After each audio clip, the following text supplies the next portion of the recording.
अहमदाबाद महामार्गावरती सलग चौथ्या दिवशी देखील वाहतुकीची कोंडी झालेली दिसतेय। मुंबईकडून गुजरातच्या दिशेने जाणाऱ्या लेनवरती प्रचंड रांगा लागलेल्या आहेत आणि अनेक रुग्णवाहिका देखील या वाहतूक कोंडीमध्ये अडकून पडल्यात। गायमुख इथल्या रस्त्याच्या डांबरीकरणाचं काम पूर्ण आहे, तरी सुद्धा इथली कोंडी अद्यापही कायम आहे। भाजीपाला आणि इतर आवश्यक वस्तूंची वाहतूक करणाऱ्या गाड्या देखील या वाहतूक कोंडीमध्ये अडकून पडल्यात।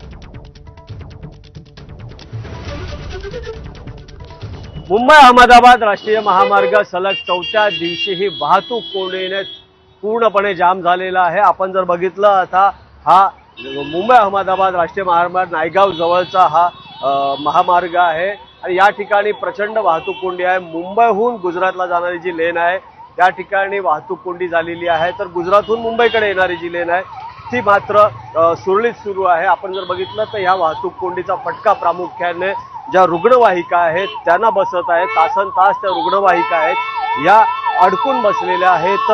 काल जर आपण बघितलं तर शारदाश्रम शाळा जी दादरची आहे आणि त्याच्याबरोबरच मालाडची जी मदर टेरेसा स्कूल आहे या शाळेतील ज्या 12 बसेस होत्या या रात्रीच्या सुमारास या ठिकाणी अडकल्या होत्या।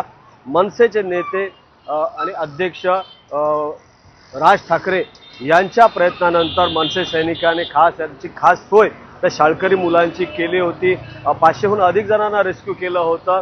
आज जे ठाणे ते घोडबंदर दरम्यान जो गायमुख परिसर आहे त्या ठिकाणी रस्त्याचे डांबरीकरणाचं काम सुरू होतं आणि आज मंगळवारी 12 वाजता ते संपणार होतं, मात्र बुधवार झालेली आहे। बुधवारी 7 वाजता सकाळी त्या डांबरीकरणाचं काम संपलेलं आहे। त्यामुळे जर आपण गुजरातहून मुंबईकडे जाणारी लेन बघितली तर ती खुली आहे, मात्र आता सध्या मुंबईहून गुजरातकडे जाणारी लेन आहे त्याच्यावर प्रचंड वाहतूक कोंडी आहे।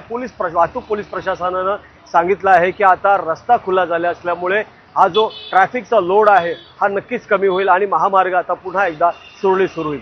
प्रभाकर कुणालकर, एबीपी माझा, वसई।